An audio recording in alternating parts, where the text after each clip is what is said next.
They never tell us they come. I get property. Why I buy like 3 million naira? I want This is injustice. This is injustice. Still on mile 12 and the dangerous path of ethnic selective justice. If it is true that the demolition of mile 12 is being justified directly or indirectly on the basis that the dominant inhabitants are Hausa from the north, then Nigeria must pause and reflect. Across northern Nigeria, in every state, there exists Sabongari settlement communities, historically allocated to southerners, particularly Yoruba and Igbo, where they live, trade, worship, and own property peacefully. A simple question arises. Would it be just, acceptable, or human to subject those communities to the same treatment on the basis of origin? Is the answer in affirmative? If the answer is no, then selective enforcement based on ethnicity cannot be defended anywhere in Nigeria. Nigeria is built on coexistence, not exclusion.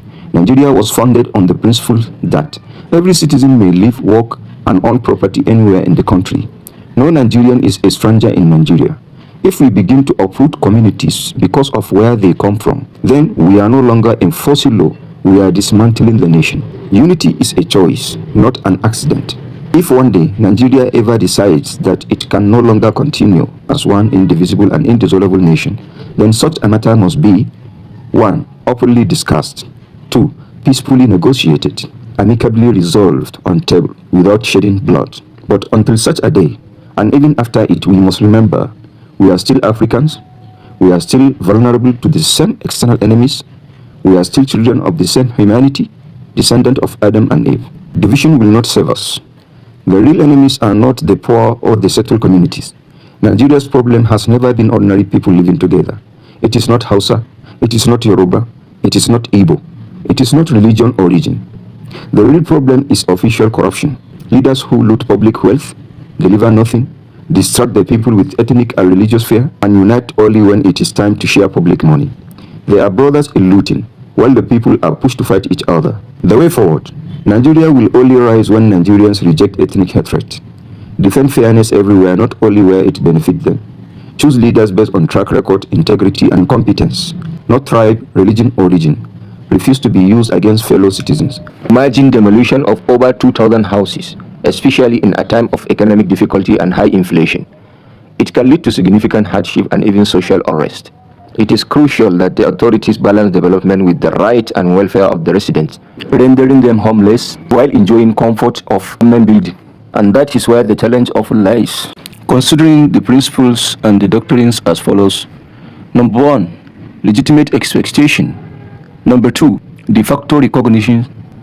Number 3, is stopped by conduct, in the sense that government provides roads, schools, electricity, polling units, the occupiers paying utility bills, taxes, rates, levies.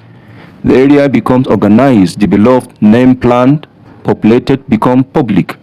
Court held that such conduct amount to representation and recognitions. See the case of Savage v. Owechia, 1972 Supreme Court case. See also Ajayi v. Briscoe, 1964 Weekly Law Report. See also Attorney General of Rivers State vs. Attorney General of Akwa Ibom State, 2011, Volume 8, Nigerian Weekly Report, at 1248, number 31. Where a public authority by its conduct, practice, or representations create a reasonable expectation in citizens, it cannot act arbitrarily to fit the expectation without due process. See the case of Bomboy, University of Ilorin, 1999, Volume 10, Nigerian Weekly Law Report, Part 622, number 290. See also the case of Ojukwu by Military Governor of Lagos State, 1986, Nigerian Weekly Law Report, Part 18, number 621. Even between individuals, the doctrine of prescription long possessions, we have adverse possession and acquiescence.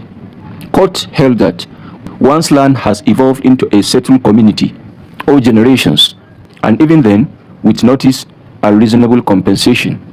See the authorities of Olu, 1985, Volume 3, Nigerian Weekly Law Report, Part 13, number 372. See Oshodi by Balogun, 1936, Volume 4, Court of Appeal Case, number 1. My final word. Demolition communities on ethnic suspicion weakens Nigeria.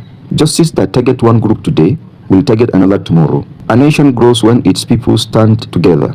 not when they are divided to protect looters. Therefore, Nigeria will not be built by demolition communities or blaming ethnicity, but by unity, fairness, and choosing leaders based on track record, not tribe. Must oblige.